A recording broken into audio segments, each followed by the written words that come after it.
Mbadde njagala Geoffrey atandike n'okutusharingira story ye nga bwe yatandika betting. These young men are attending a session with a psychologist from the National Lotteries and Gaming Regulatory Board who is walking them through a journey of recovery from an addiction to gaming. Naffe mu recovery kyetubala tugenda step by step. Siyinza kugamba olwaleero ze ogenda muvaako enkya toddamu ku betting. Owona progressively. Fred Sempala, a resident of Tula village in Kawempe division, Kampala City, has spent nearly 5 months in rehab. I used to hear about betting on radio. I am a football fan and I support Arsenal. One day, I had 10,000 shillings and I wanted to place a bet with it. When I reached the hall, I realized I would only get 12,000 shillings. I was not satisfied with the profit, so I didn't place the bet. However, curiosity drove him to the slot machines within the same betting hall. I put in 1,000 shillings and the machine gave me 12,000 shillings. I thought to myself, look what I have been missing. On my second attempt, I put 2,000 shillings and got 25,000 shillings. At the time, Sempala was a hawker selling fruit juice from a small factory in Kawempe. His unprecedented luck on the slot machine had him thinking twice about his job. I felt like I was wasting a lot of energy to hawk the juice. I cut on the effort to work and I reached a time when the slot machine was all I am thinking of. The urge to gamble grew stronger. I would sell the juice and gamble the money. It reached a time when I would go and steal the juice from the factory to get money for the slot machine. Sempala's tipping point came when he lost his unborn baby because he had gambled the 300,000 shillings he had set aside for maternity expenses. We reached at the hospital in Kawempe and the doctors were asking for a mother kit and I didn't have any money. In the end, the doctors did not touch my wife and our child died.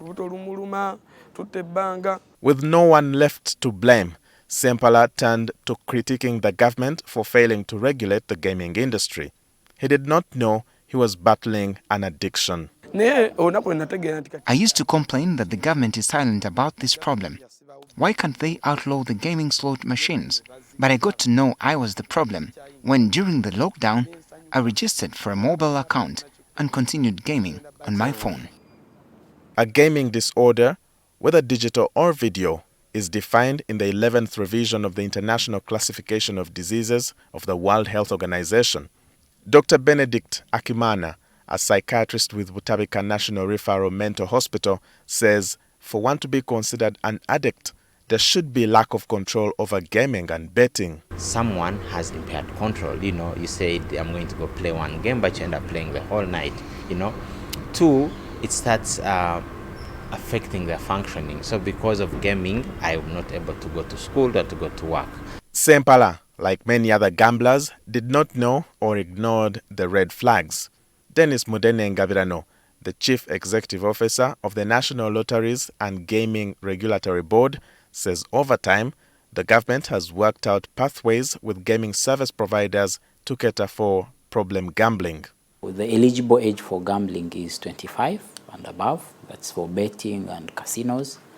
And at the moment, we are working on a system called the National Central Electronic Monitoring System, which we want to leverage on the NILA database in registering the punters and in also validating who has registered on the operator. The government has set strict regulations for the sector that could see business licenses of the defaulters revoked, with culprits jailed for 2 years or paying a fine of 1 million shillings or both. At the moment, we've confiscated about 3,445 illegal gaming equipment, and we've acquired a court order. From court, we are headed to destroy these illegal gaming equipment. We are also closely working with Uganda Communications Commission. We are at the moment, we've closed about 17 illegal online sites. Addiction to gaming can lead to mental health conditions such as anxiety, stress, and depression. Jacqueline Kamakune, The Corporate Social Responsibility Manager of the National Lotteries and Gaming Regulatory Board says her organization is partnering with operators to create a responsible gaming foundation to offer support to addicts.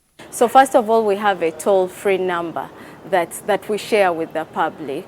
And then when they call in, we have an expert, a health expert, a psychologist that does a background check on them. So what we do is that we refer people based on where they are calling from.